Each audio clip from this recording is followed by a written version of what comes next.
Hello everyone, welcome back to Buried Files. This evening we journey deep into the frozen heart of Alaska, uncovering chilling accounts that most would never dare to speak aloud. Tonight's episode promises not only tales of horror but glimpses into the realities faced by those who call Alaska's remote small towns home. Each story you are about to hear is anchored in first-hand testimony, gathered from individuals scattered across America and carefully brought to life from the disturbing memories that still haunt them. The authenticity of these accounts has been treated with utmost respect, and while some names and identifying details have been changed to protect those involved, the terror remains untouched. Prepare yourself for 8 of the most disturbing true experiences ever reported from Alaska's wilderness. If you have not joined the Buried Files community yet, remember to subscribe for new true horror stories every week. Activate the notification bell so you are always first to hear when another file is unearthed. Jolene Hawthorne had always been captivated by the idea of flight. Growing up in the flat plains of Minnesota, she would often lie beneath the open sky for hours, watching prop planes and commercial jets leave their long trails in the blue expanse above. From a young age, she knew her dreams were tethered to the clouds, destined to soar beyond the grounding earth. It was her passion and escape, a desire to see the world from a vantage point few others ever experienced. After years of diligent study and careful accumulation of flight hours, Jolene finally earned her pilot's wings. She began flying short regional hops around the Midwest, hauling cargo and learning the rigorous discipline demanded by the skies. But she soon realized that her true calling beckoned further north, to remote lands where flying was not just a profession but a lifeline. Her new post was in Alaska, flying supply missions into some of the most isolated villages on the continent. These communities depended on people like her to bring them essentials during the months when the Arctic winter held the land in its icy grip. Roads froze over or disappeared entirely beneath snowdrifts and ice, and the seas turned too treacherous for boats. In Kotzebue, a small Inupiat village hugging the edge of the Chukchi Sea, Jolene's flights were crucial to survival. She was no stranger to the brutal Arctic environment.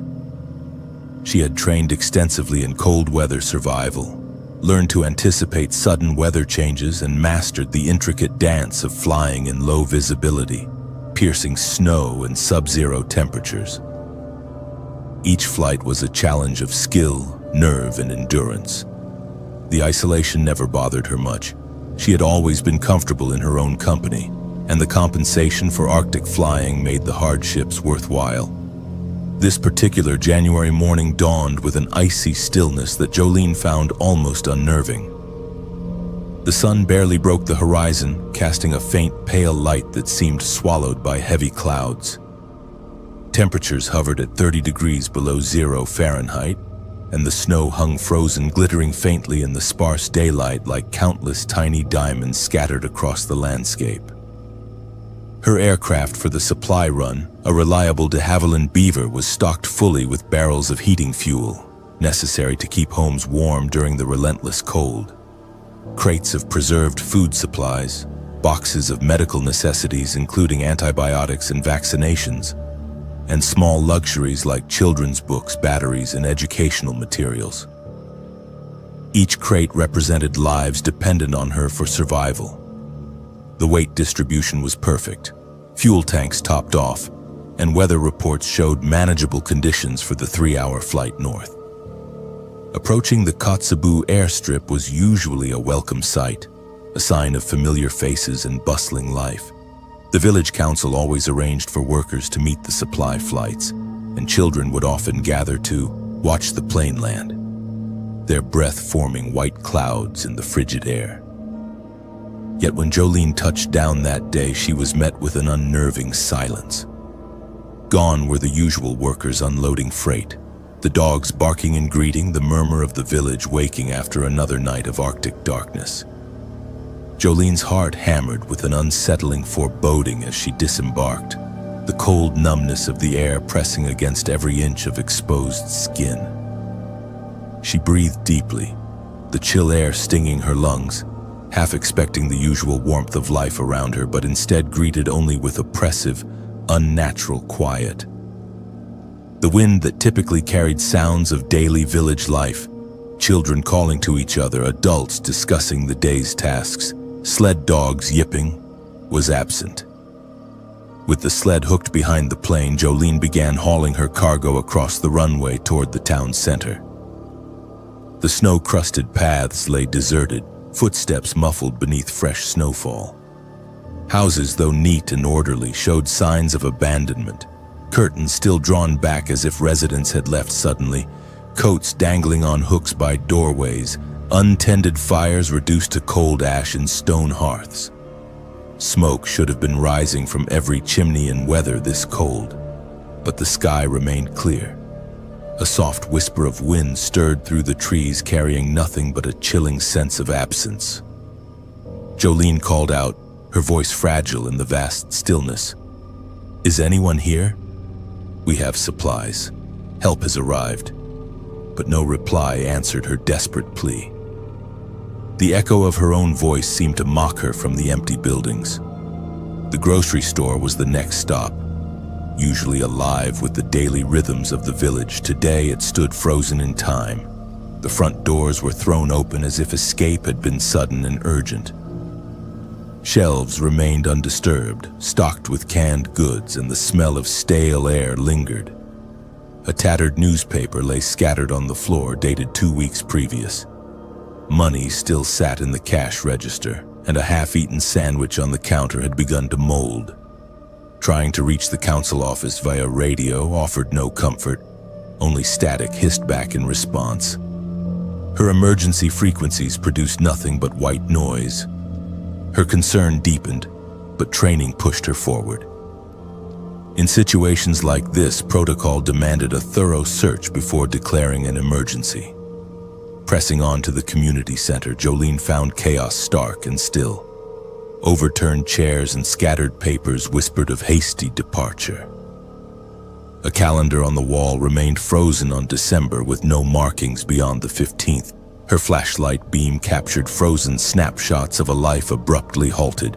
Coffee cups still sitting on tables, meeting notes scattered on the floor, a child's drawing of a polar bear taped to one wall. Suddenly, a door upstairs slammed sharply, echoing through the empty halls. Jolene's heart pounded against her chest as she ascended cautiously, flashlight beam dancing nervously ahead of her. The rooms were empty save for scattered personal effects. Books left open, a doll lying face down on a cracked floorboard, winter clothes strewn about as if people had dressed quickly. On one wall, a solitary note caught her eye, its message smeared but unmistakable. "We fled into the storm. The shadow is coming. Do not follow us into the dark." A shiver of dread ran through her that had nothing to do with the cold. What shadow? And what kind of storm had forced the villagers to abandon their homes so suddenly, leaving behind everything they owned? She pressed on, venturing to the more remote surrounding homes, hoping to find someone who could explain what had happened. Here, signs of sudden departure were even more telling. Abandoned snowmobiles half buried in deep drifts, sleds tipped on their sides with supplies scattered in the snow, and children's toys left strewn as though the owners had been called away mid-play. Some houses had doors standing wide open, letting in the killing cold that would have frozen any remaining pipes within hours. Through the biting cold, her breath a dense cloud, Jolene noticed fresh footprints that were unbroken by new snow.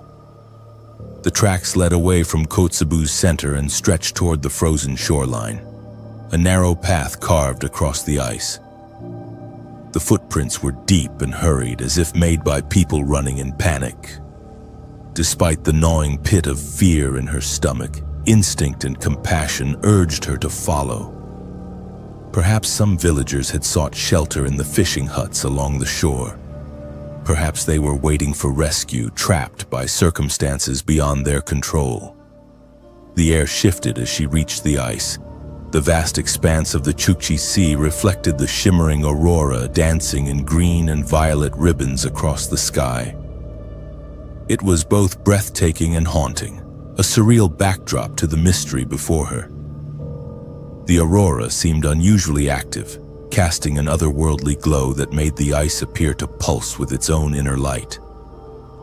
From behind a weathered fishing shack, a figure materialized.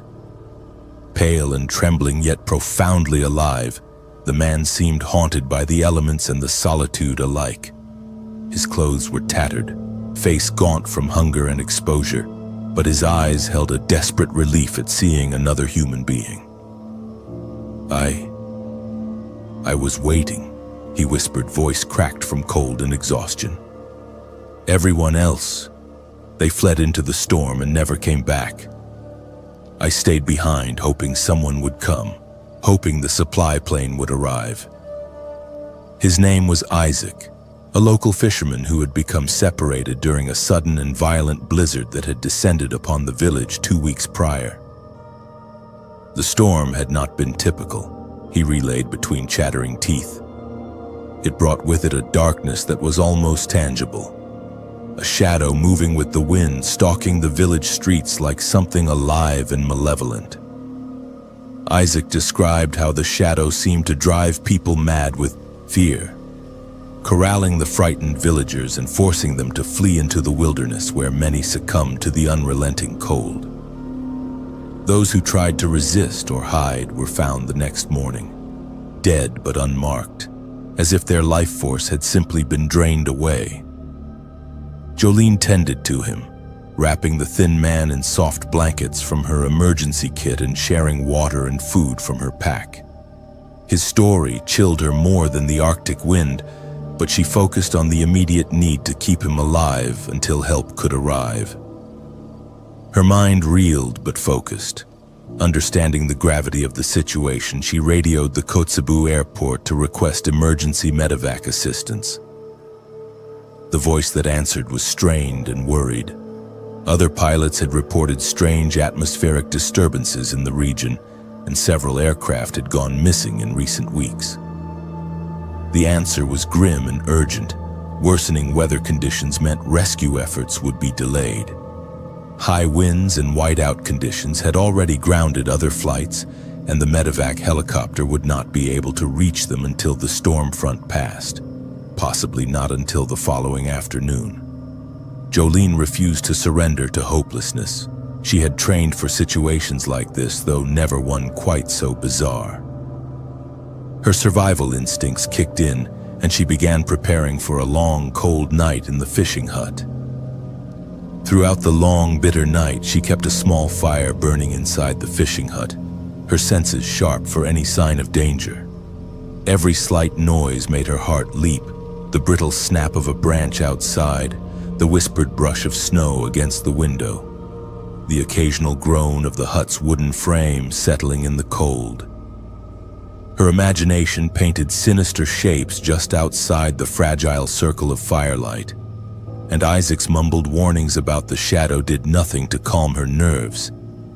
The feeling of being watched was constant, gnawing at her calm. Several times she thought she glimpsed movement through the frosted windows, but when she peered outside with her flashlight, nothing was there except swirling snow and the dancing aurora overhead. As dawn's pale fingers finally crept over the horizon, a distant thrum shattered the silence. The whop-whop of helicopter blades sliced through the cold air, growing steadily louder until the bright orange rescue aircraft appeared through the morning haze.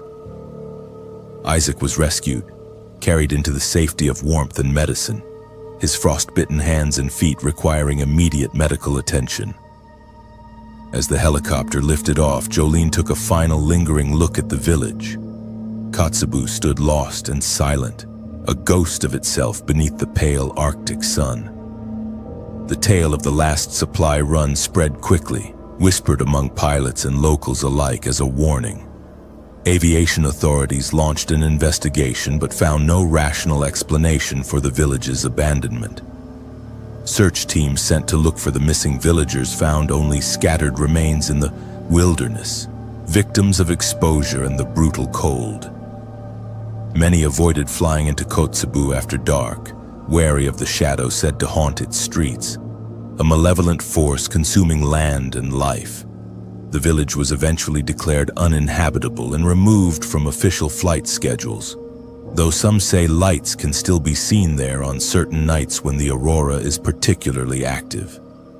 Though Jolene moved on to less taxing routes in milder climates, her experience remained etched in her mind, a stark reminder that nature's wilderness holds secrets and dangers no one should underestimate. She never flew in Alaska again, and whenever anyone asked her why she had left such a lucrative position, she would simply say that some places are better left undisturbed. Some shadows do not fade with the coming dawn, and some mysteries are too dangerous to solve. The last supply run taught her that there are forces in the world that human understanding cannot fully grasp, and sometimes the wisest course of action is simply to flee and never look back. Rodriguez Rod Espinoza was never one to believe much in the strange or supernatural. Growing up in the sprawling deserts of West Texas, his life was grounded in practicality, working the oil fields by day and fixing fishing boats at night. His hands were calloused from years of hard work, his face weathered by the harsh southwestern sun, and his worldview shaped by the reliable predictability of machinery and honest labor. When an opportunity came to work in Alaska as a commercial fisherman, he jumped at the chance, eager for a fresh start and an adventure he could brag about back home in the bars of El Paso. Nome was unlike anything Rod had ever experienced. The vast white plains of frozen sea stretched endlessly in every direction, broken only by the occasional cluster of fishing huts and the jagged silhouette of distant mountains that rose like ancient sentinels against the pale sky. The midnight sun was a strange companion during the summer months, casting an ever-present glow that blurred day into night and left Rod's internal clock completely confused. But it was during the harsh winter months that he truly began to understand the mystique of this remote place. It was here that Rod learned of Nome's annual ice fishing contest, a beloved tradition that brought together the scattered fishing community during the harshest season of the year. The contest was not just about catching fish.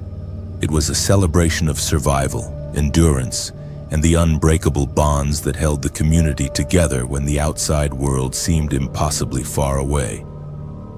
At first, Rod was hesitant to participate. The locals eyed him as an outsider, their weathered faces skeptical of his lack of experience in the frigid Arctic waters. His Texas drawl stood out sharply against their clipped northern accents, and his techniques honed on warm water species seemed clumsy and ineffective on the frozen Bering Sea. But his determination and natural fishing skill eventually won him grudging acceptance among the tight-knit group of fishermen and women who made their living from these unforgiving waters. The tournament was a grueling test of endurance and technique. Competitors had to drill through several feet of solid ice using hand-cranked augers, the work exhausting in the extreme cold. They had to brave the constant Arctic wind that could freeze exposed skin in minutes, and they had to possess the patience to wait for elusive catches in conditions that would drive most people indoors. The fish that lived beneath the ice, cod, burbot, and Arctic char, were prized not just for their size, but for their ability to thrive in this harsh environment. The day of the contest dawned with crystal-clear skies and bitter cold that made the air itself seem to crackle with electricity. The temperature registered at 42 degrees below zero Fahrenheit, cold enough to freeze spit before it hit the ground. The air smelled of wood smoke mixed with sea salt, carried on winds that swept across hundreds of miles of frozen tundra before reaching the coast. Bundled in thick layers of caribou fur and modern insulated gear, Rod joined a crowd of fishermen and women, their faces already reddened by the cold, but their eyes bright with excitement and competitive spirit. Throughout the morning, Rod marveled at the skilled hands around him. Veterans who could read the ice like a book, knowing exactly where to drill and how deep to set their lines. These were people who had learned their craft from parents and grandparents, knowledge passed down through generations of Arctic survival. Conversations drifted between friendly banter about past catches and hushed warnings about the sea's deeper secrets. Stories were shared of strange happenings beneath the ice. Whispered rumors and folklore passed down through generations like cautionary tales around a campfire. Old Henrik, a Norwegian fisherman who had been working these waters for 30 years, told Rod about the Sila, ancient Inuit spirits that were said to control the weather and the sea. "The ice has memory," Henrik said, his breath forming white clouds as he spoke. "It remembers every soul that has passed through these waters, and sometimes it calls to them." Rod chuckled quietly to himself, dismissing the tales as the superstitions of isolated people who had spent too many long winters in darkness. He was a man of reason and practical experience, and the frozen world offered no place for old wives' tales and supernatural nonsense. Yet as the contest progressed into the afternoon, a palpable shift occurred in the atmosphere around them. The ice beneath their feet started to hum softly at first, a low vibrational drone that seemed to resonate through their boots and into their bones. The sound was almost subliminal, felt more than heard, like standing too close to massive electrical transformers. Fishers paused in their work, casting nervous glances toward one another, their eyes drawn to the frozen surface with dawning unease. Rod felt the unsettling vibration too, a faint tremor that seemed to quicken and pulse beneath the vast frozen sea. It reminded him of the way the ground would shake when heavy machinery passed by the oil rigs back in Texas, but there was no machinery here, nothing but ice and water and the endless expanse of the Arctic wilderness. Suddenly, without warning, fishing lines began to jerk taut with a ferocity that sent spools flying off reels and knocked several fishermen off their feet. Rod gripped his rod with both hands, feeling an enormous weight on the other end of his line. He pulled hard, expecting to haul up the largest cod of his life. But what emerged from the black water beneath the ice defied all reason and explanation. Entwined upon his line was a grotesque creature that seemed to be composed of equal parts fish and living shadow. Its skin was mottled black and slimy, glistening unnaturally in the pale sunlight as if covered in some kind of phosphorescent slime. The thing's eyes glowed with a cold, alien light that seemed to pierce straight through to Rod's soul. As the creature writhed on his hook, it emitted a guttural, mournful groan that sounded disturbingly like human speech, though in no language Rod had ever heard. Chaos erupted across the frozen fishing grounds. Lines snapped under impossible strain. Ice augers and tackle boxes were abandoned as their owners fled in terror, and men and women who had faced down polar bears and survived Arctic storms scrambled for safety like frightened children. Strange shapes began to emerge from the water beneath the ice, creatures that seemed to be part fish, part living shadow, moving beneath the frozen surface like phantoms with glowing hollow eyes that tracked the fleeing fishermen with malevolent intelligence. The temperature seemed to drop even further as whispers and cries rose from the assembled crowd. Chilling voices echoed from the depths beneath them, speaking in an eerie chorus of lament and warning that seemed to come from everywhere and nowhere at once. The words were unintelligible but filled with such profound sadness and rage that several of the fishermen began to weep uncontrollably, overwhelmed by emotions that were not their own. Rod stood rooted in place by absolute terror, his rational mind unable to process what he was witnessing. The howl of the Arctic wind was completely drowned out by the supernatural chorus of moans and whispers rising from beneath their feet.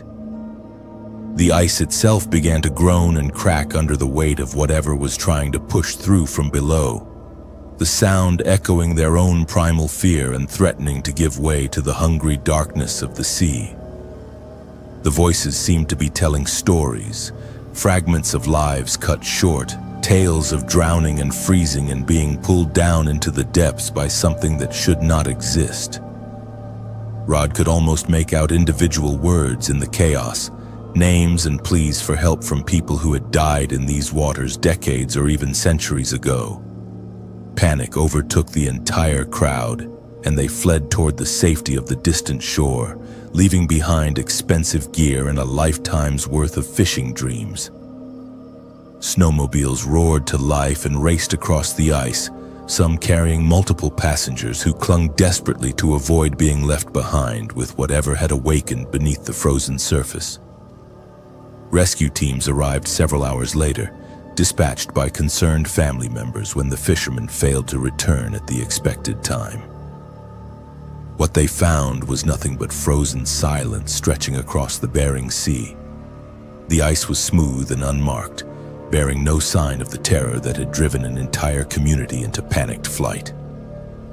The abandoned fishing equipment had already begun to freeze solid, and the holes that had been drilled through the ice showed no signs of the unnatural creatures that had emerged from them.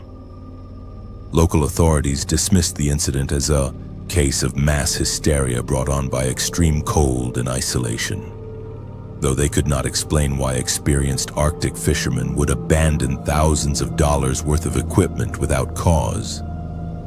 The official report mentioned possible methane emissions from the seafloor causing hallucinations, but privately the investigators admitted they had never seen anything like it. The elders of the community whispered of the ice claiming more than fish that day. It had claimed their faith in the natural order of things and their understanding of what was possible in this world. Some spoke of ancient curses awakened by too much disturbance of the sea's depths, while others believed the spirits of those lost to the ice had finally found a way to make their presence known to the living. Rod left Alaska shortly thereafter, bearing psychological scars that would never fully heal. The nightmares started almost immediately, dreams of black water filled with reaching hands and glowing eyes, of voices calling his name from beneath the ice. He sought treatment from doctors and therapists in Texas, but none could help him forget the sound of that otherworldly chorus or the sight of creatures that should not exist. The annual ice fishing contest in Nome was never held again. The community vote was unanimous. Some traditions were not worth the risk of awakening whatever slept beneath the frozen sea. The fishing grounds where the incident occurred were informally designated as off-limits, though no official warning signs were ever posted. Fishermen simply knew to avoid that particular stretch of ice, passing the knowledge along to newcomers as part of their informal education in Arctic survival. In the years that followed, other strange incidents were reported from the same general area.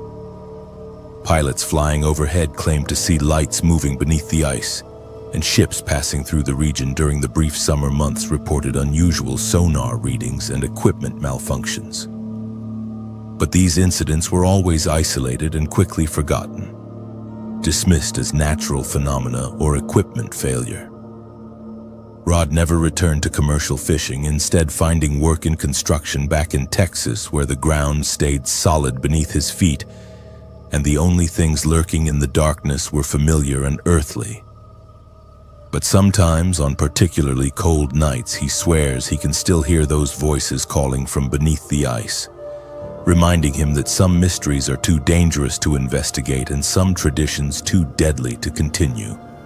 The ice fishing contest that was supposed to bring the community together had instead revealed something that drove them apart, forcing them to confront the reality that their understanding of the world was incomplete and that some forces were beyond human comprehension or control.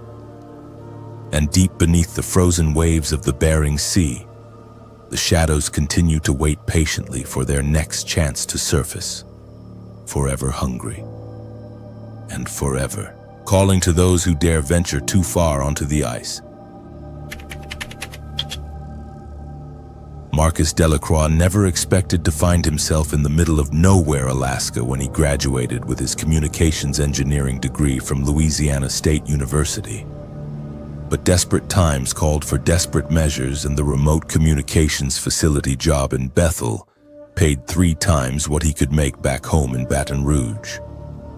The contract was for 18 months, maintaining the radio tower infrastructure that kept this isolated town of 4,000 connected to the outside world. What the job posting had not mentioned was that most of that work would be done alone during the endless Alaskan winter nights. The Bethel Communications Center sat 5 miles outside town, a squat concrete building surrounded by a forest of towering radio antennas that stretched up into the dark sky like metal fingers grasping at the aurora borealis. Marcus had been on the job for 3 weeks, learning the systems from his predecessor, a grizzled technician named Pete, who seemed eager to leave Alaska behind.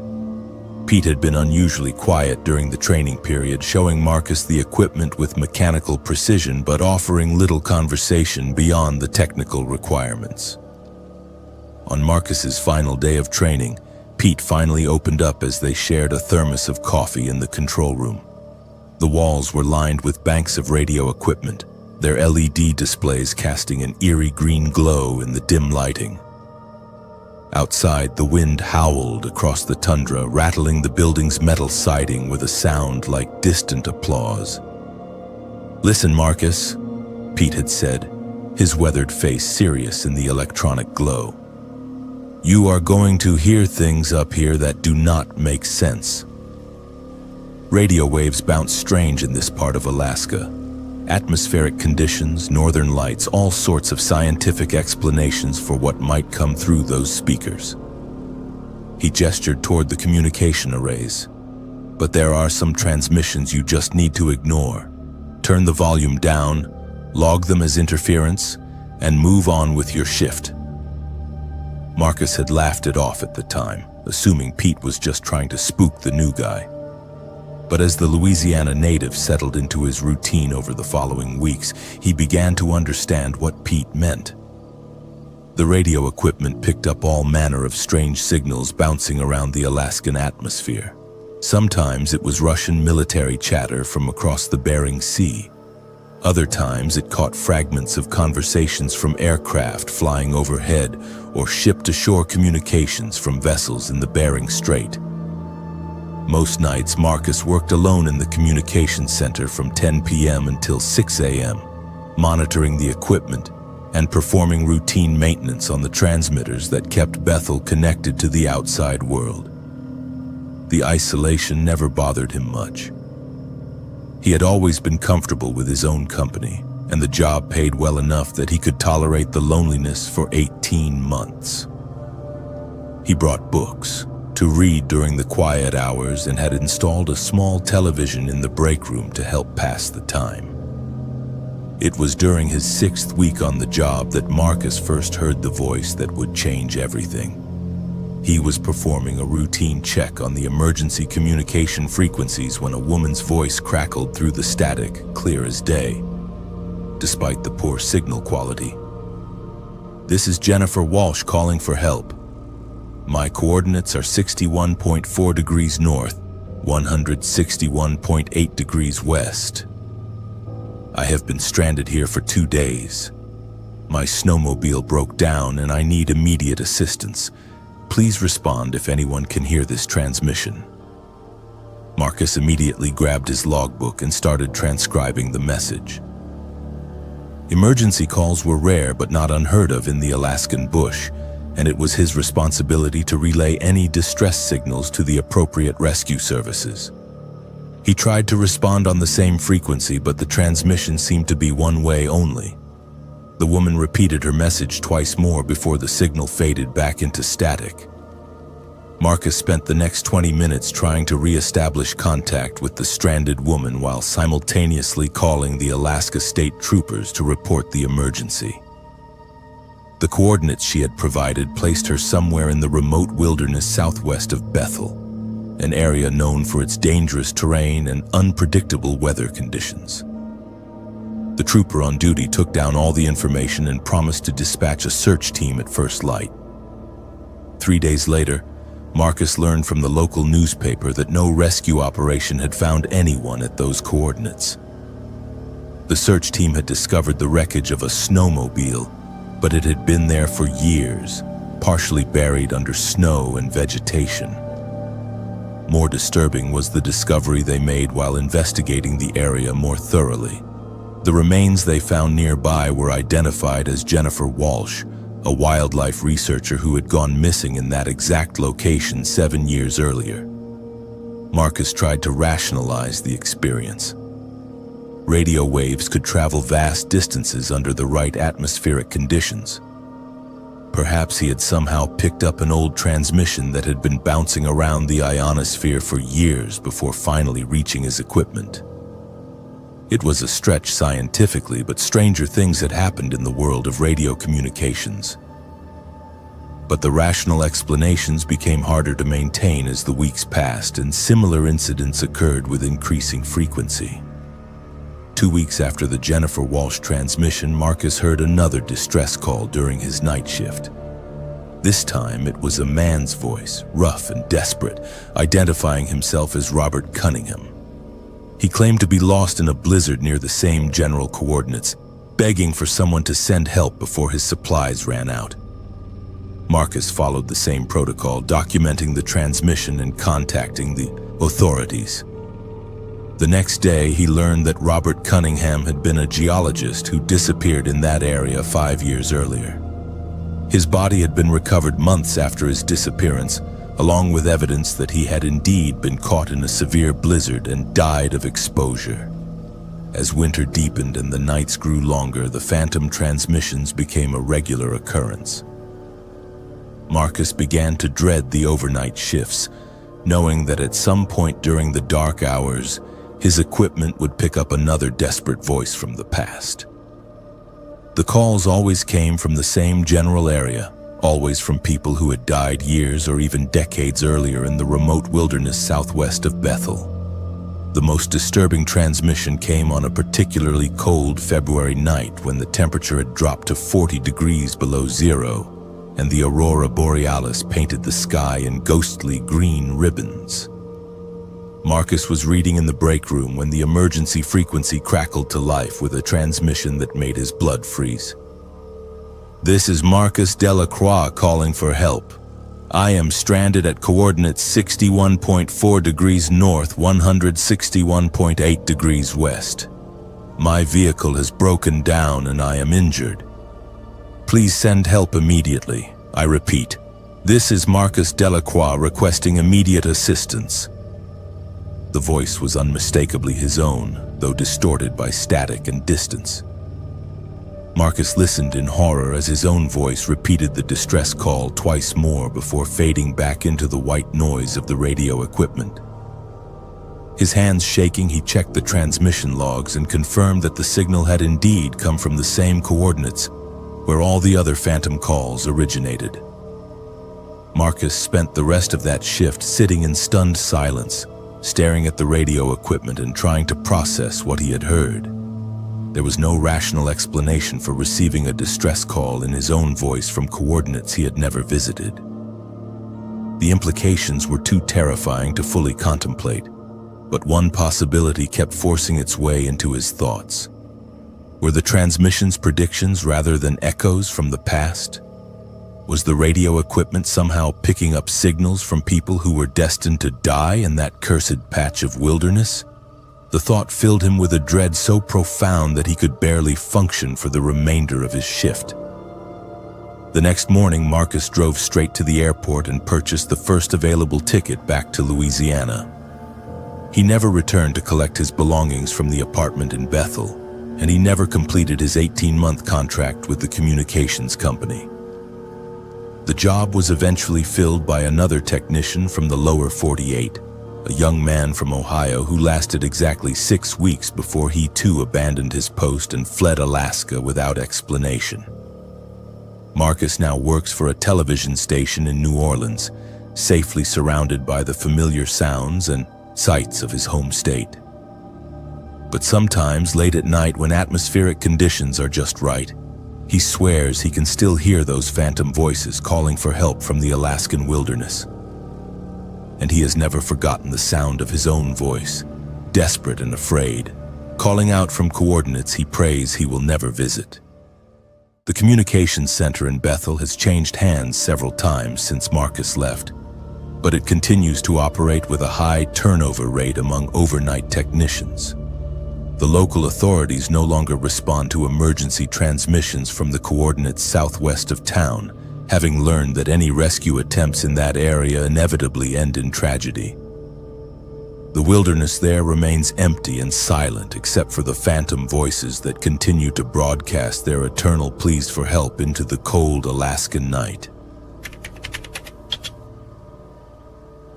Destiny Washington had always been drawn to adventure, but nothing in her comfortable life in Washington, D.C. had prepared her for the brutal realities of seasonal work in Alaska. The 24-year-old political science graduate had signed up for a summer job at the Pacific Salmon Processing Facility in Ketchikan.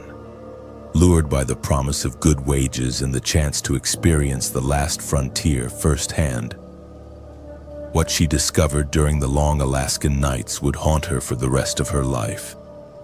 The cannery sat on the edge of Tongass Narrows like a massive metal beast, its corrugated steel walls streaked with rust and salt spray.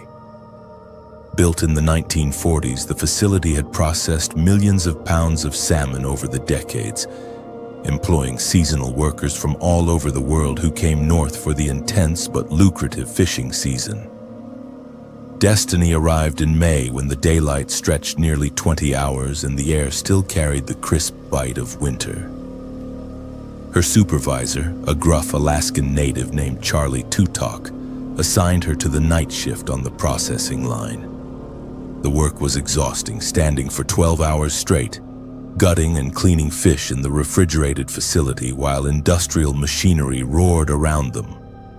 But the pay was excellent, and Destiny found a certain meditative rhythm in the repetitive work, her hands moving automatically while her mind wandered. For the first month, everything seemed normal. The cannery operated around the clock during peak season, with 3 shifts of workers keeping the production line moving. Destiny worked alongside other seasonal employees, college students from the lower 48, immigrant workers sending money back to their families, and local Alaskans supplementing their incomes. The night shift was smaller and quieter, with only essential personnel maintaining operations while the fishing boats were out at sea. It was during her second month that Destiny began to notice the anomalies. She was working alone in the secondary processing area, a section of the cannery where fish were sorted and prepared for canning, when she heard the familiar sound of machinery starting up in the primary processing room next door. This was unusual since the primary line only operated when fresh fish were being brought in from the boats, and no deliveries were scheduled until morning. Curious, Destiny left her station and peered through the small window that connected the 2 areas. What she saw made her blood run cold. The massive processing conveyor was running at full speed, and salmon were moving down the line in perfect formation. But the facility had received no fresh deliveries in over 6 hours. The fish looked wrong somehow, their scales dull and lifeless, their eyes clouded with an oily film that caught the harsh fluorescent lighting in strange ways. She tried the door to the primary processing area, but it was locked from the inside. When she radioed her supervisor, Charlie told her that the primary line had been shut down hours ago and that no one else was in that section of the building. But Destiny could see the machinery running, could hear the rhythmic thump of fish dropping into processing bins, could smell the strong odor of salmon flooding through the ventilation system. The next night it happened again, and the night after that. Always during the quiet hours between midnight and dawn, when Destiny was alone in her section of the cannery, the primary processing line would mysteriously come to life.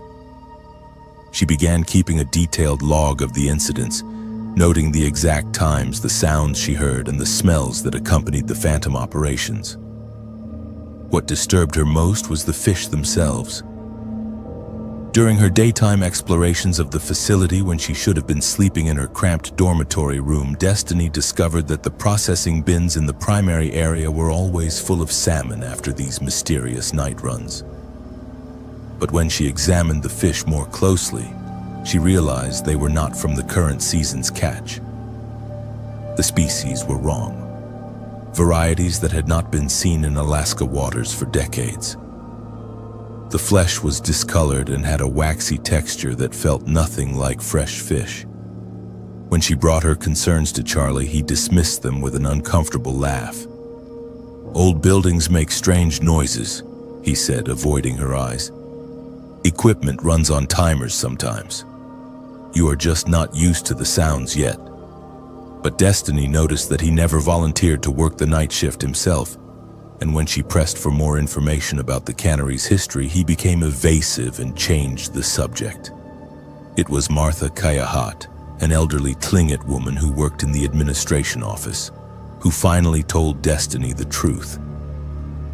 Martha had grown up in Ketchikan and remembered when the cannery was built, displacing a traditional fishing camp that had operated on the same site for hundreds of years. "My grandmother used to tell stories about that place," Martha said quietly, glancing around the empty break room to make sure they would not be overheard. "Before the whites came, our people caught salmon there every summer for generations. The spirits of the fish were honored, thanked for their sacrifice. Traditional protocols were followed to ensure the salmon would return each year." She paused to sip her coffee, her weathered hands trembling slightly. "When they built this place, they ignored all of that, tore down the sacred sites, poured concrete over the ceremonial areas, started processing fish like they were just commodities instead of living beings with spirits. My grandmother said the salmon spirits would not be ignored forever, that someday they would find a way to continue their ancient migration with or without our permission." Destiny felt a chill that had nothing to do with the refrigerated air. "You think the fish I am seeing are spirits?" Martha nodded solemnly. "The old salmon runs that used to come through here, before overfishing and climate change disrupted everything. They are still following the ancient pathways, still trying to complete their life cycle. The cannery was built on top of their spiritual highway, but that does not mean they stopped using it." That night, Destiny decided to investigate more thoroughly. She positioned herself where she could observe the primary processing area directly and waited. At exactly 2:17 a.m., the machinery roared to life. But this time, instead of just watching through the window, Destiny used her security key card to unlock the connecting door. The sight that greeted her defied all rational explanation. The conveyor belt was indeed running, covered with salmon that moved with their own internal motion despite being obviously dead for decades. Their scales had the translucent quality of old bone, and their eyes glowed with a faint phosphorescent light. The smell was overwhelming, not the clean scent of fresh fish, but the musty, organic odor of something that had been underwater for far too long. As Destiny watched in horrified fascination, the ghost salmon moved through the processing equipment with mechanical precision. Cutting blades descended in rows, sorting mechanisms activated, and canning machines sealed products that should not have existed. But when she looked more closely at the operation, she realized that nothing was actually being cut or processed. The machinery went through all the motions, but the fish remained whole and untouched, as if the entire process was a kind of spiritual theater, an endless reenactment of their transformation from living creatures to commercial products. The most terrifying moment came when one of the ghost salmon on the conveyor belt turned its ancient head and looked directly at her. Its mouth opened and closed silently as if trying to speak, and Destiny heard something that might have been words carried on the recycled air of the facility. She could not make out the specific sounds, but the meaning was unmistakable. a mixture of sadness, anger, and an inexplicable longing for something that had been lost. Destiny backed slowly toward the door, her heart pounding so hard she could hear it over the roar of the machinery. As she reached for the handle, all the equipment suddenly stopped at once, plunging the facility into silence. The conveyor belt was empty, the processing bins were clean, and the overwhelming smell of ancient fish disappeared as if it had never existed. She quit her job the next morning, packing her belongings and booking the first flight back to Washington, D.C. Before she left, Martha Keahat sought her out and pressed a small carved pendant into her hand. A traditional salmon design carved from whale bone. "For protection," the elderly woman said, "in case they followed you home." For months after returning to D.C., Destiny was plagued by nightmares about glowing fish eyes and the sound of processing machinery running in empty buildings.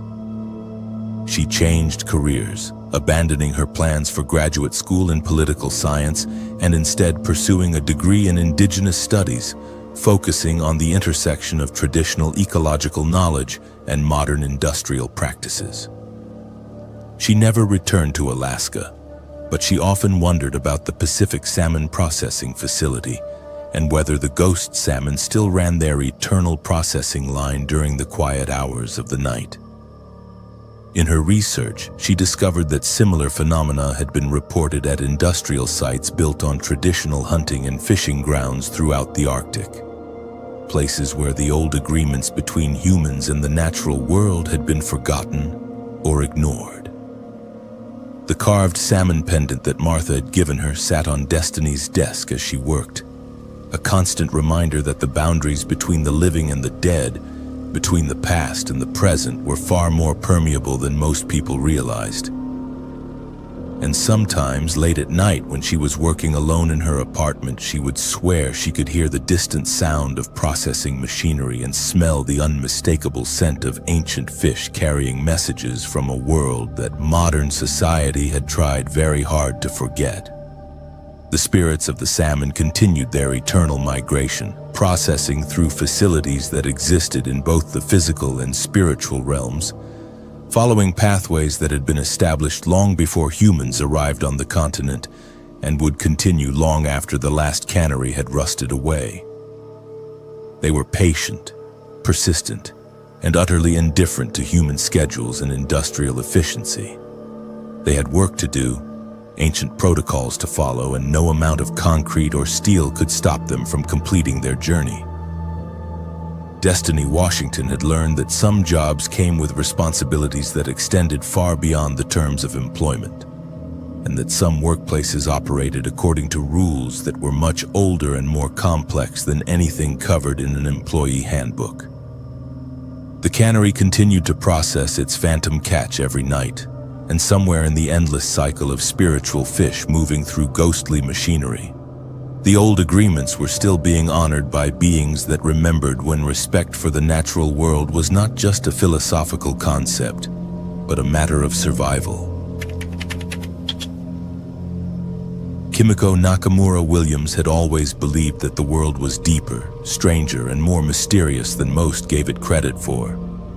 As a 29-year-old award-winning photographer from Portland, Oregon, she specialized in extreme landscape shots, preferring storms, mountains, volcanic fields, and the wildest, loneliest places she could find. But none of her adventures in the lower 48 compared to what Alaska had begun to mean to her. The land was Earth's memory, the sky a living canvas, and beneath it lived legends and darkness that no camera could fully capture. It was the third time she had come to Utqiagvik, the northernmost settlement in the United States, chasing the fabled auroras. This winter, storms had battered the coast for weeks, keeping most residents huddled indoors. Kimiko was restless. Her partner Samuel texted regular warnings from Anchorage. "Stay in the hotel, play it safe, the polar night is dangerous, you know the stories." But she had grown impatient, and after a particularly fierce blizzard finally cleared, Kimiko packed her camera bag, extra batteries, her tripod, thermal layers, 2 flasks of tea, and set out alone into the barren darkness of the North Slope's untamed tundra. To Kimiko, night in Alaska was not the simple closing of a curtain, but a transformation of reality. She trudged through powdery snowbanks, the ice crunching beneath her boots, her breath rising in shining clouds that danced in the pale glow of her headlamp. Out over the flat horizon, ribbons of green and violet shimmered through the thin clouds. Her first sign in days that the auroras were returning. All she wanted, she told herself, was one perfect shot.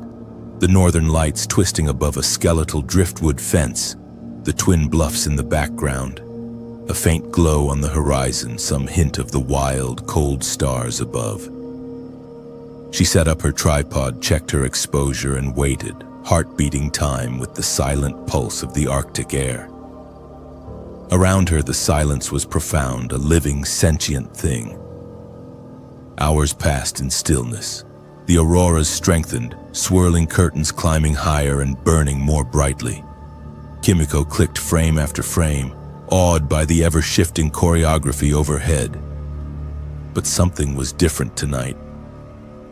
The lights rippled in strange new ways, converging into arches so defined they looked almost unnatural, segmented like a stained glass window shattered across the sky. She zoomed in on her long lens, seeking detail. And behind the aurora, through it, she saw shadows, a flicker of movement that didn't belong. Long, spindly forms, deeper than black. Not the shadows of clouds or mountain, but figures tall as telephone poles with arms outstretched as though trying to tear through the veil of light. She blinked, wiped her lens for frost. For a moment, she convinced herself it was an illusion, tricks of the eye, perhaps pareidolia, the brain's desperate attempt to force pattern on cosmic chaos. But it happened again. Then again. Each photo, the outlines clear as ice crystal, the shadows moving as the aurora shifted, drifting closer to the foreground. Desperate to stay rational, Kimiko adjusted settings and extended her exposure. Her camera's screen flickered in the biting dark. She clicked, counted, clicked again. In the 10th frame, one of the shadows had come nearer to the camera than before. Now sharply defined, its face a hollow emptiness, arms angled as if reaching forward. A deep surge of terror crawled up her spine. They weren't tricks of technology. She felt it, a pressure like static electricity, as though the air itself turned sentient, humming quietly with menace. At that very moment, another subtler sensation began, a ringing in her ears, growing louder until it seemed to vibrate in her skull. Kimiko's vision pulsed at the edges. She tried to pack up, but her hands moved clumsily, her sense of balance off.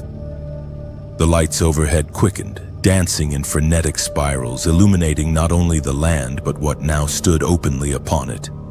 All around her, in the spaces where the aurora was brightest, the shadows stood, dozens, maybe hundreds, tall and gaunt, their forms semi-transparent but distinctly apart from the night. They pressed at the borders of the real, leaning in, the ground beneath them shimmering like disturbed puddles. Kimiko staggered backwards, falling to one knee. For a brief, nightmarish instant, the air itself seemed to split with an inaudible scream. Then, impossibly, the shadows began to move in her direction, sliding across the snow without disturbing a flake. In her mind, she heard a cacophony, dozens of distant, wordless voices full of longing and despair, each voice shaped like a memory she could not recall. She grabbed her camera, abandoning her tripod and nearly crawling back toward her snowmobile. Every few yards, she fought the urge to glance behind her, to see whether the silent figures had gained on her. But terror propelled her forward.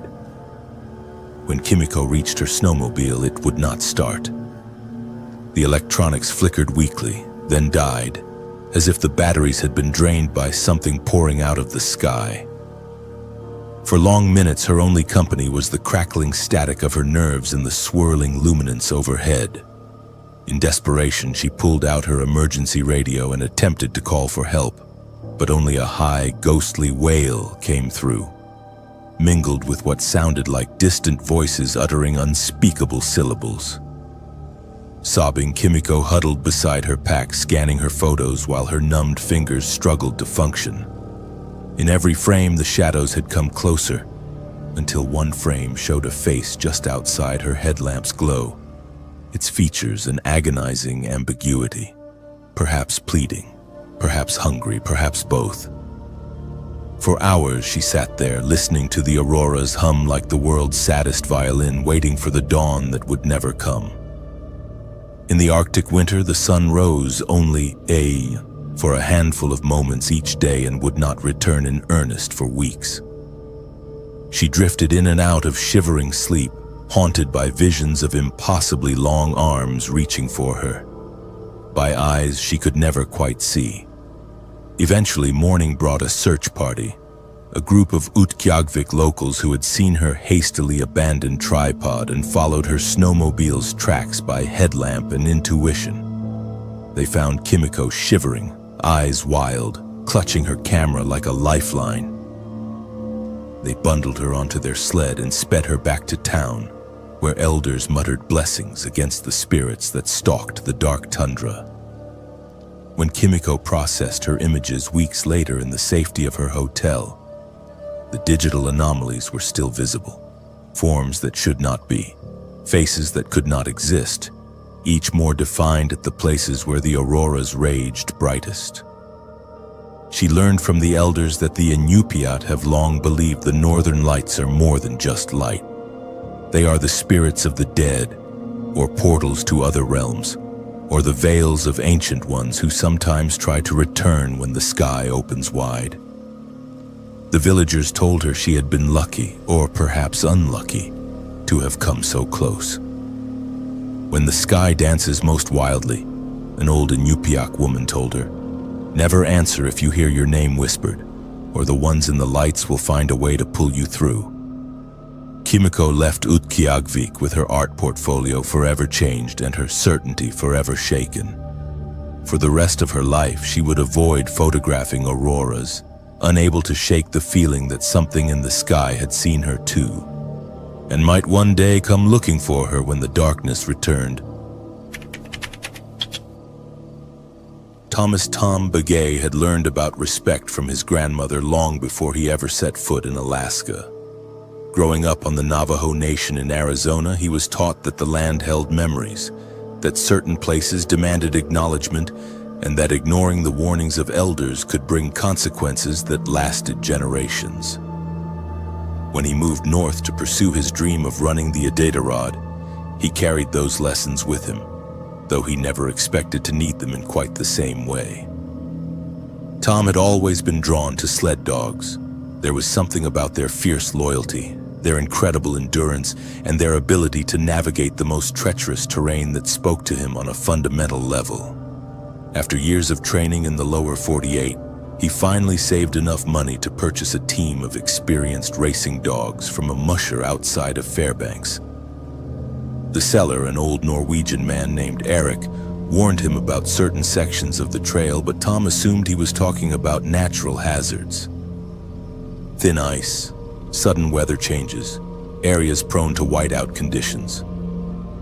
It was only later, after he had been living in Alaska for several months and had gotten to know some of the local Inupiaq elders, that he began to understand the deeper meaning behind Eric's warnings. The old Inupiat woman who ran the general store in town, Mary Kunguk, took a liking to Tom, perhaps recognizing a kindred spirit in someone who understood the importance of traditional knowledge. Over cups of tea during the long winter evenings, she began to share stories that her own grandmother had told her. Stories about places where the spirits of the dead still walked, where ancient things slept beneath the snow, and where even the bravest hunters feared to tread. There are sections of the old trails, Mary told him one evening, her weathered hands wrapped around a steaming mug, where the Tornit once lived. The giant people, the ones who came before us, they were not evil, but they were not human either, and when they left warnings behind. The dogs know. They can smell the old anger, the old sadness. A wise musher listens to his dogs. Tom nodded politely, filing the information away as folklore. Interesting, but not immediately practical. He was focused on training, on building the stamina and teamwork necessary for the 1,000-mile race that would test everything he had learned about survival in the Arctic wilderness. His first real encounter with the supernatural came in late February, during what was supposed to be a routine training run along a section of the Iditarod Trail that wound through dense spruce forest about 50 miles northeast of his base camp. The weather was perfect for mushing, cold but not brutally so, with just enough wind to keep the dogs alert but not enough to create dangerous conditions. His team was running beautifully, moving in perfect synchronization across the packed snow, their breathing steady and their pace sustainable for the long haul. The lead dogs were Nanook and Koda, two experienced Siberian huskies who had run the Iditarod 3 times with their previous owner. They were intelligent, reliable, and had never given Tom any reason to doubt their judgment, which was why he was so surprised when they suddenly began to slow down, their ears flattening against their heads as they approached what looked like a perfectly ordinary section of trail winding between tall evergreens. At first, Tom assumed they had caught the scent of wildlife, moose perhaps, or a bear den. He called out encouragement, urging them forward, but instead of responding to his voice, both dogs came to a complete stop and began to whimper. The rest of the team bunched up behind them, and within moments, all 12 dogs were showing signs of extreme agitation. Tom set his snow hook and walked up to examine the trail ahead. To his eyes, there was nothing unusual, just the familiar ribbon of packed snow disappearing into the shadows between the trees. The forest was quiet except for the occasional creak of branches in the wind, and the air carried only the clean, sharp scent of snow and pine. But as he stood there trying to understand what had spooked his dogs, he began to feel it too, a subtle wrongness that made his skin crawl and sent his grandmother's warnings echoing through his memory. The temperature seemed to drop suddenly, though his thermometer showed no change. The wind died completely, leaving a silence so profound that his own heartbeat sounded thunderous in his ears. And then, from somewhere ahead in the forest, came a sound that made every nerve in his body scream in alarm. A low, rhythmic drumming that seemed to come from the earth itself. Tom's dogs began to howl in unison, a mournful sound that spoke of fear deeper than any natural instinct. Nanook was pulling against his harness, trying desperately to turn the team around, while Koda had dropped to his belly in the snow, trembling with terror. The other dogs were backing up, tangling their lines in their desperate attempt to retreat from whatever lay ahead. As the drumming grew louder, Tom began to hear other sounds layered beneath it, voices singing in a language he did not recognize, the scrape of bone against stone, and something that sounded disturbingly like massive footsteps moving through the forest. The air itself seemed to thicken, becoming harder to breathe, and the shadows between the trees began to move in ways that defied the pale light filtering through the canopy.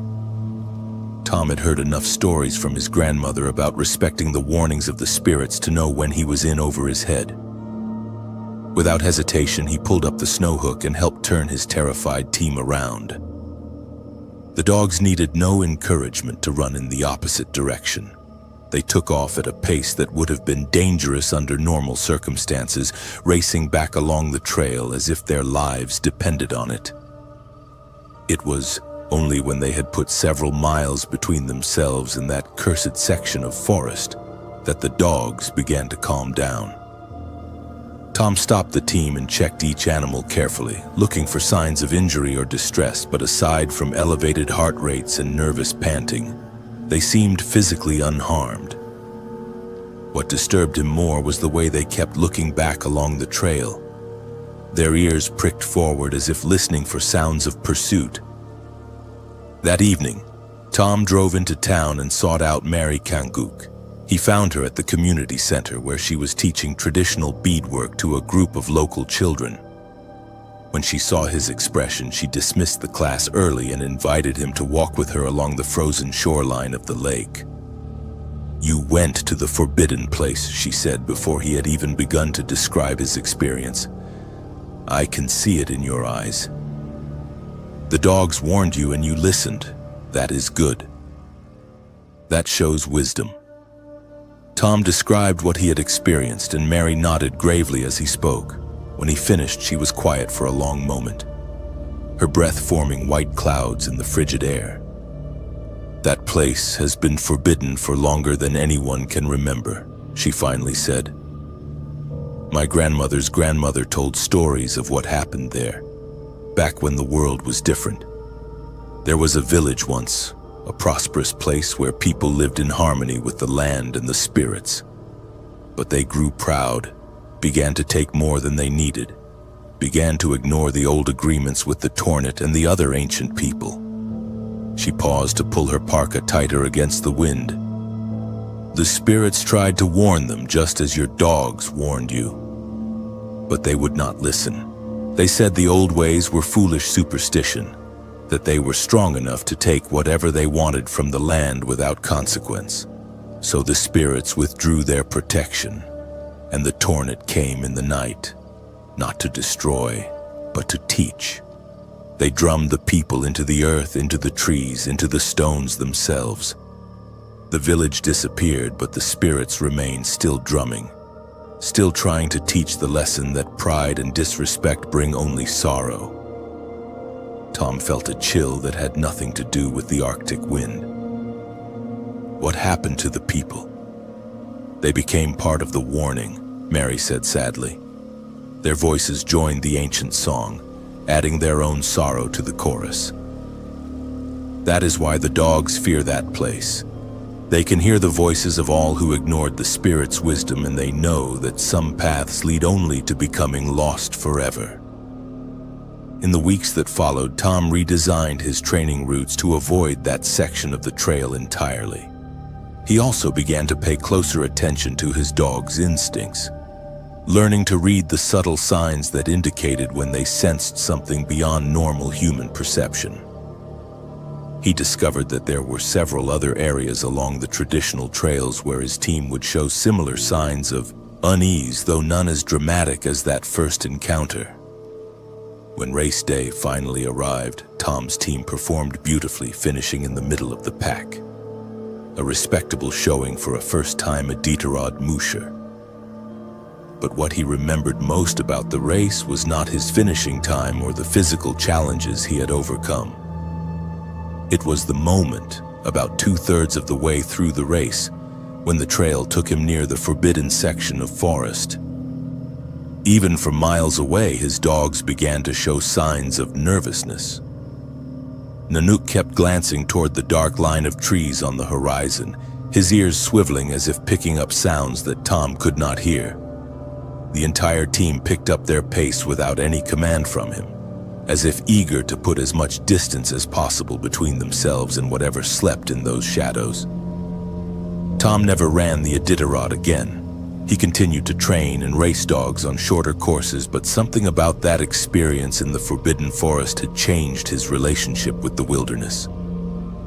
He had glimpsed something vast and ancient and utterly indifferent to human ambition, something that existed according to laws much older than the ones that governed his familiar world.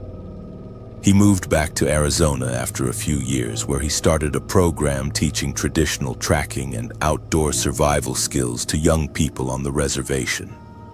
He always began his classes the same way, with a story about the importance of listening to the warnings of elders, both human and animal.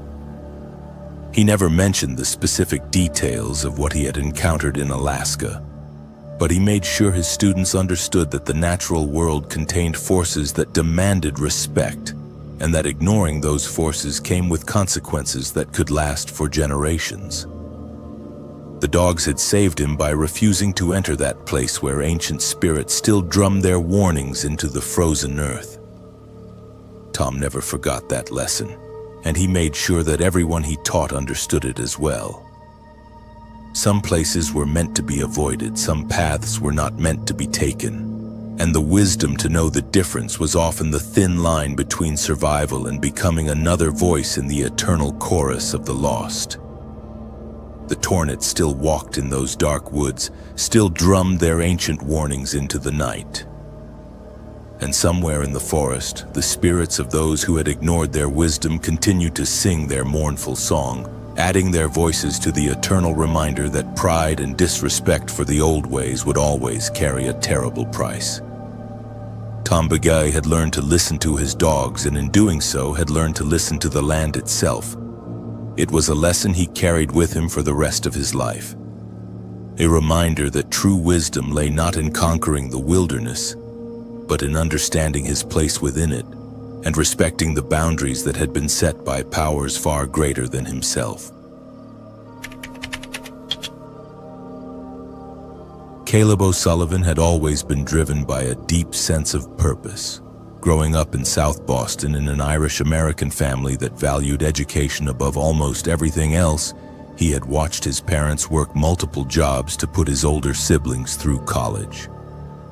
When it was his turn, Caleb chose education as his major, determined to make a difference in the lives of children who might not otherwise have access to quality schooling. After graduating from Boston College with his teaching degree, he applied for positions in remote areas where teachers were desperately needed. The offer from Nukumgak, a village of fewer than 200 people situated deep in the Alaskan bush, seemed like exactly the opportunity he had been looking for. The village was so remote that it could only be reached by small aircraft, and the previous teacher had left abruptly in the middle of the academic year without explanation. The school superintendent in Bethel had been honest about the challenges: extreme isolation, harsh weather conditions, and cultural barriers that could make teaching difficult for outsiders. But the salary was competitive, and the chance to make a real impact was undeniable. Caleb arrived in Nukumgak on a cold September morning when the tundra was already showing the first signs of winter's approach. The village consisted of a few dozen small houses clustered around a community center, a general store that also served as the post office, and the school, a modest two-room building that served children from kindergarten through 8th grade. The high school students were sent to boarding schools in larger towns, a practice that had created some tension in the community over the years. The school building itself was newer than most of the other structures in the village, built in the late 1990s with federal funding. It had modern heating, electricity powered by diesel generators, and internet access that worked when weather conditions permitted. Caleb's living quarters were attached to the school in a small apartment that had been designed for visiting teachers. It was sparse but comfortable, with a kitchenette, a sleeping area, and a small office where he could prepare lessons. His students ranged in age from 5 to 14, with a total enrollment of 18 children from 12 families. Most were Yupik, with a few mixed heritage students whose families had moved to the village from other parts of Alaska. Caleb had studied basic Yupik language and cultural practices during his preparation for the position. But he quickly realized that textbook knowledge was very different from the lived reality of teaching in a community where traditional ways of life were still very much alive. For the first few weeks, everything went smoothly. The children were initially shy around their new teacher, but Caleb's enthusiasm and genuine respect for their culture gradually won them over. He incorporated local knowledge into his lessons, asking elders to visit the classroom to share traditional stories and teaching methods. The parents seemed pleased with his approach, and he began to feel that he was truly making a difference. It was in early October that Caleb first noticed something unusual about his students' artwork. During a free drawing period, he observed that several of the children were creating remarkably similar images.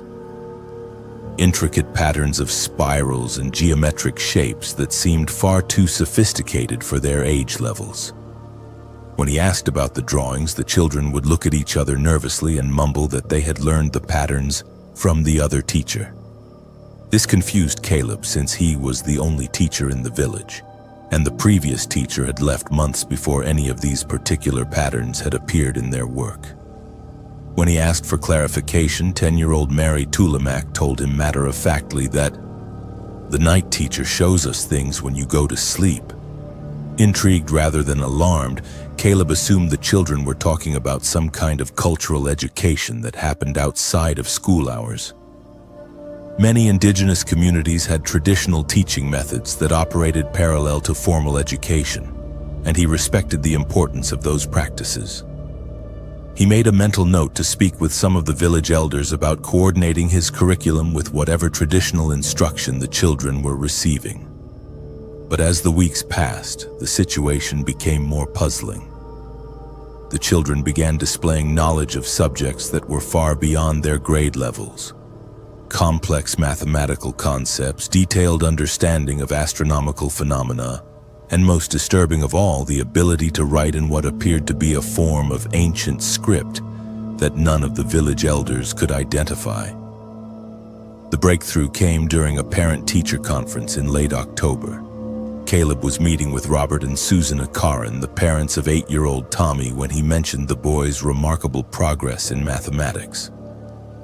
Tommy had begun solving algebraic equations that should have been incomprehensible to a third grader, and when Caleb asked him where he had learned these techniques, Tommy had given the same answer as the other children. The night teacher showed me. Robert and Susan exchanged worried glances. There is no night teacher, Susan said quietly.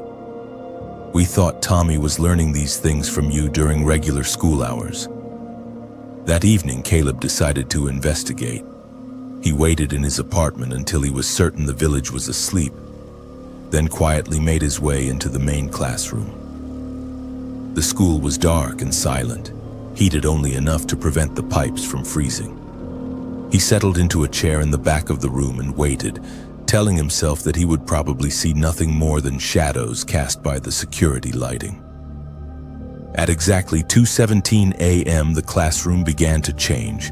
The temperature dropped noticeably and a faint phosphorescent glow began emanating from the walls themselves. The desks and chairs rearranged themselves silently into a perfect circle, and symbols began appearing on the blackboard, the same intricate patterns that had been showing up in his students' artwork. Then they began to arrive, not through the doors or windows, but simply materializing in the classroom as if stepping through invisible doorways.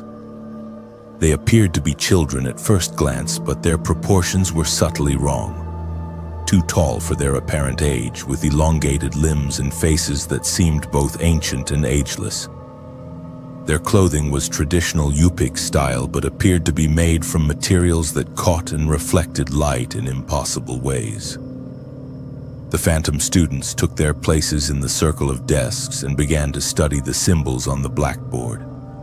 Their learning methods were unlike anything Caleb had ever witnessed. They absorbed information directly without the need for repetition or explanation. Complex mathematical formulas, astronomical charts, and linguistic patterns flowed from the blackboard into their consciousness with perfect efficiency. Most disturbing of all was the realization that these spectral children were teaching his students. Real children began to appear in the classroom, not physically, but as translucent projections of themselves, still asleep in their beds but somehow present in this otherworldly classroom. Tommy Akaran was there, along with Mary Tulamac and most of Caleb's other students. They sat in the circle with the phantom children, learning the same impossible lessons with the same supernatural efficiency. Caleb watched in fascination and growing horror as the night school conducted its session. The subjects being taught were far beyond elementary level. Advanced mathematics, quantum physics, ancient history of civilizations that had never existed according to any textbook, and languages that predated human settlement of Alaska. The phantom teacher, who appeared to be an adult version of the same ethereal beings, communicated without speaking, transferring knowledge directly into the minds of both the spectral students and Caleb's real children.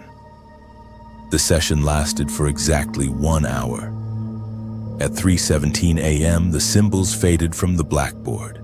The desks returned to their normal positions, and both the phantom students and the projections of his real children dissolved back into darkness. Caleb sat alone in the empty classroom, shaking with cold and the implications of what he had witnessed. The next morning, he tried to act normally, but his students seemed to sense that something had changed. They watched him with knowing eyes, as if aware that he had discovered their secret education.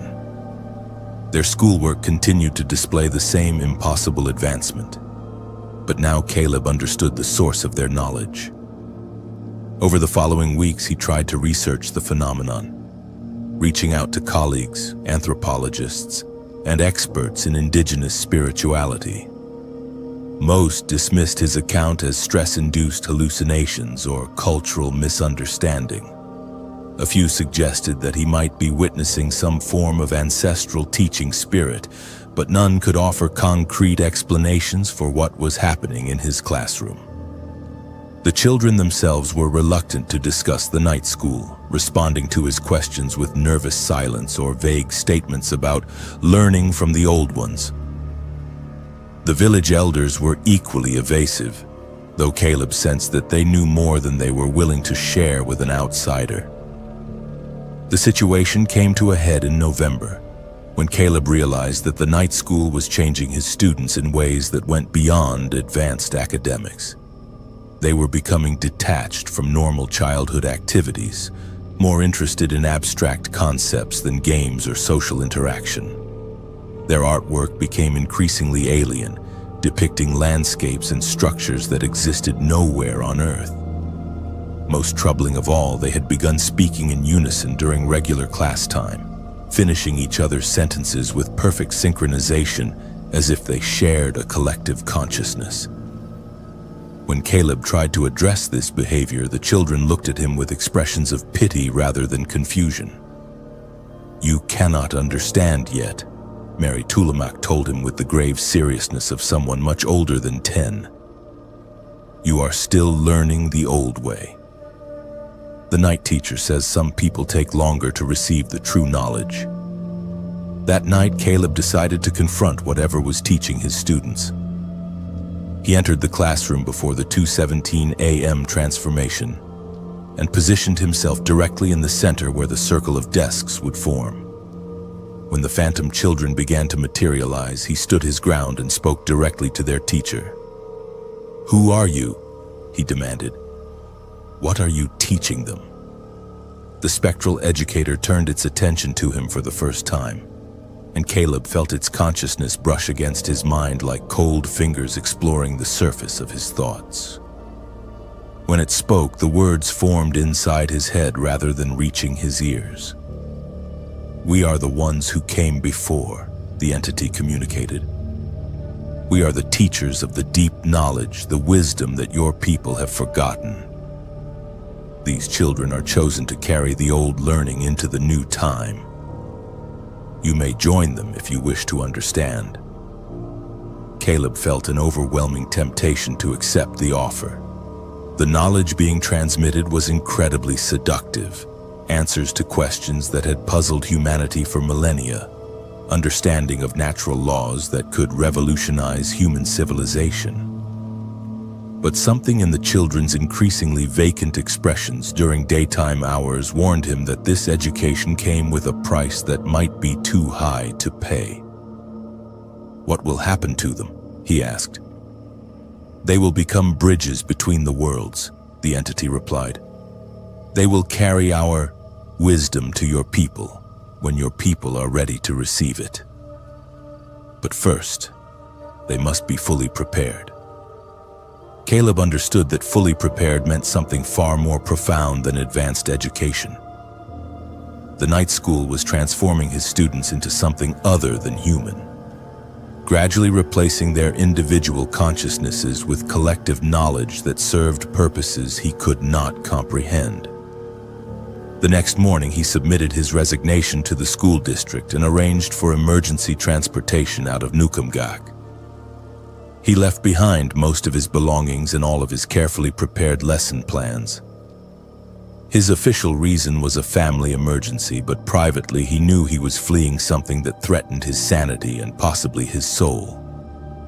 The replacement teacher lasted 3 weeks before also requesting emergency transfer.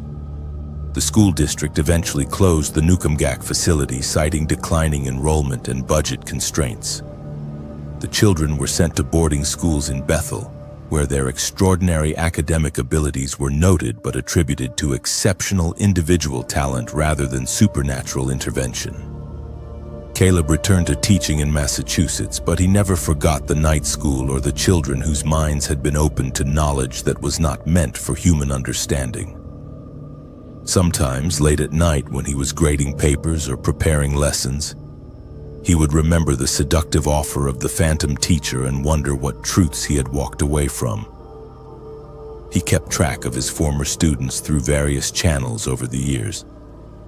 Many went on to distinguished careers in science and academia, making discoveries and theoretical breakthroughs that advanced human knowledge in significant ways.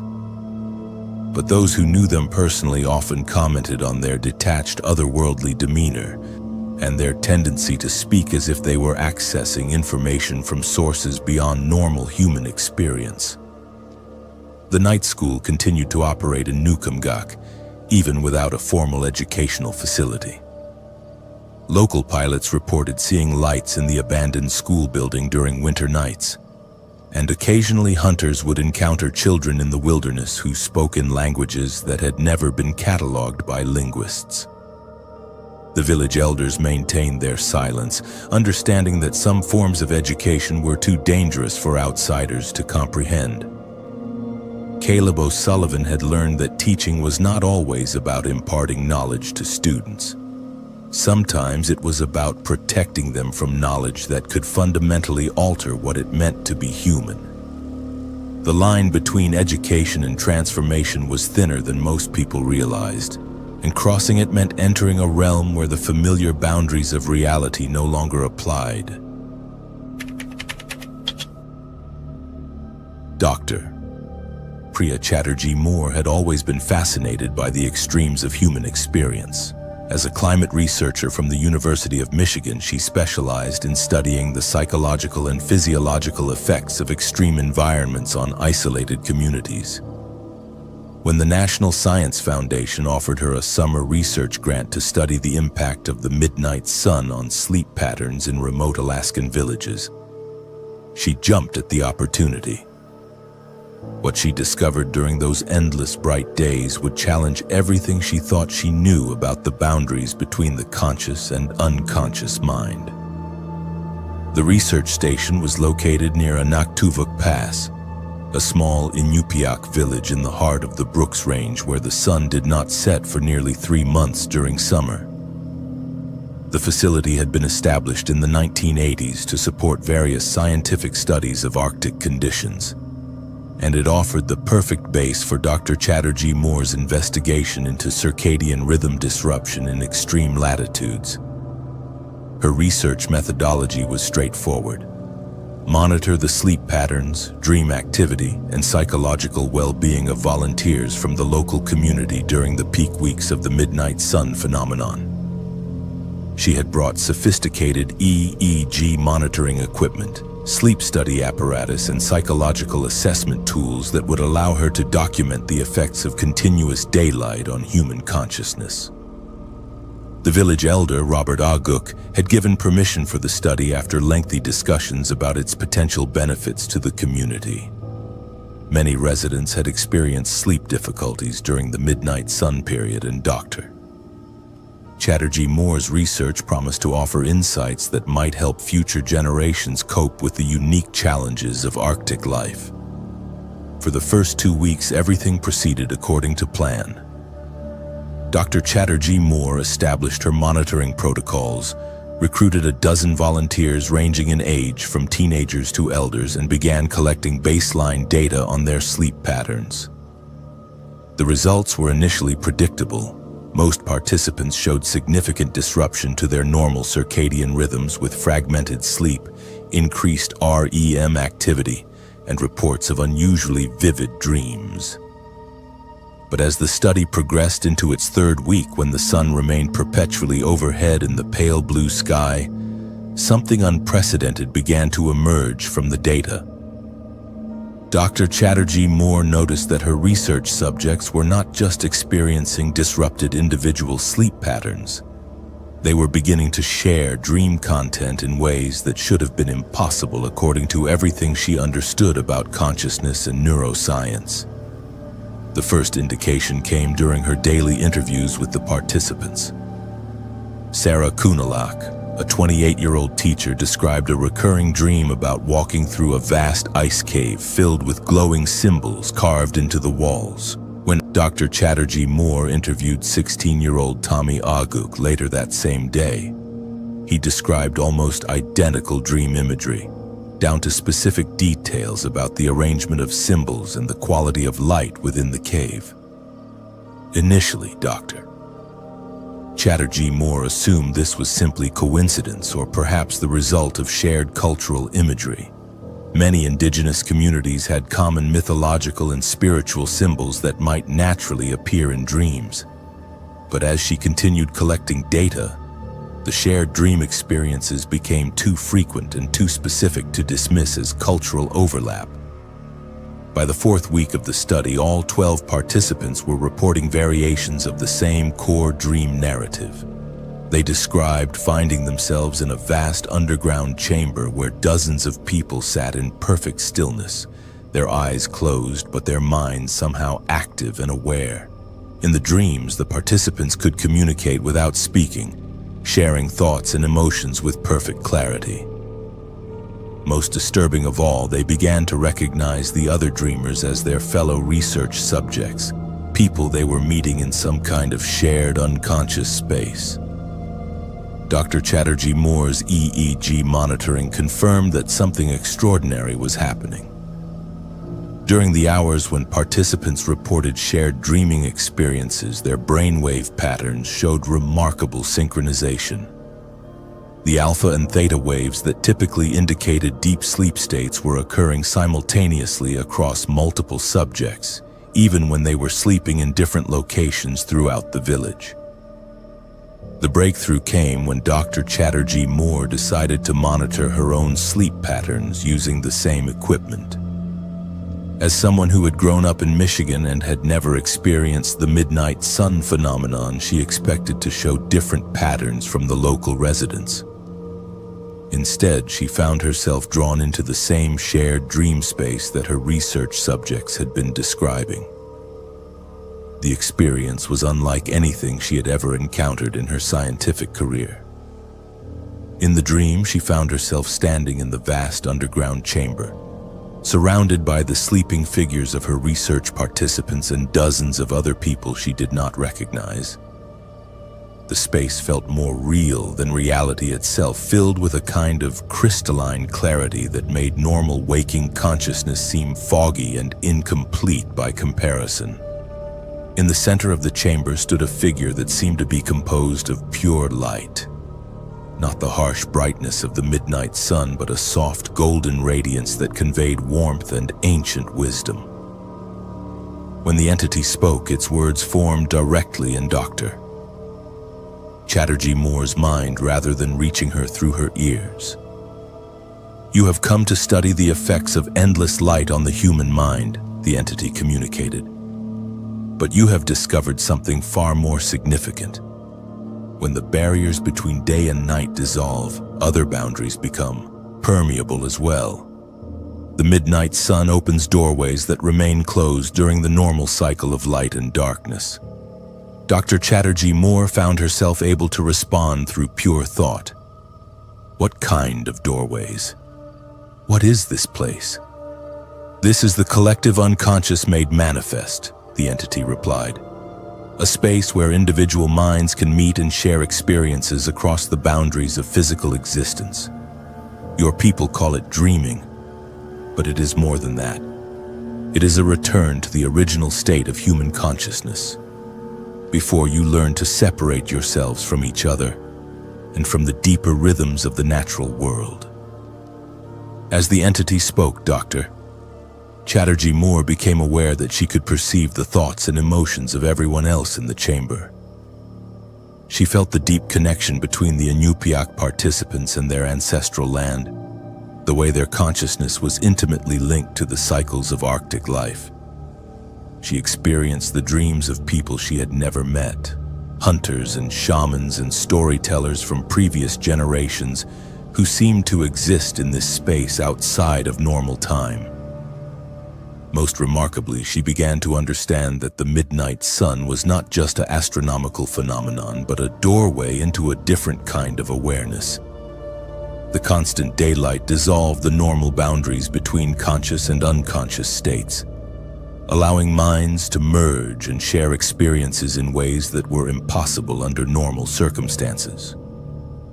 When Dr. Chatterjee Moore woke from the shared dream, she found that her research data had been fundamentally transformed. The EEG readings showed that during the shared dreaming periods, her participants' brain activity had synchronized not just with each other but with natural electromagnetic patterns in the Earth's magnetic field. The midnight sun was somehow facilitating a form of consciousness that connected human awareness directly to planetary rhythms.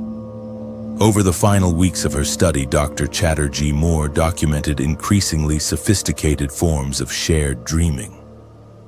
Participants began to report prophetic dreams that accurately predicted weather patterns, wildlife movements, and other natural phenomena. They described receiving knowledge from deceased relatives and ancestors, information that later proved to be historically accurate when checked against tribal records. Most significantly, the participants began to demonstrate enhanced empathy and emotional connection in their waking lives. Conflicts that had existed in the community for years were resolved as people gained direct insight into each other's thoughts and feelings through their shared dream experiences.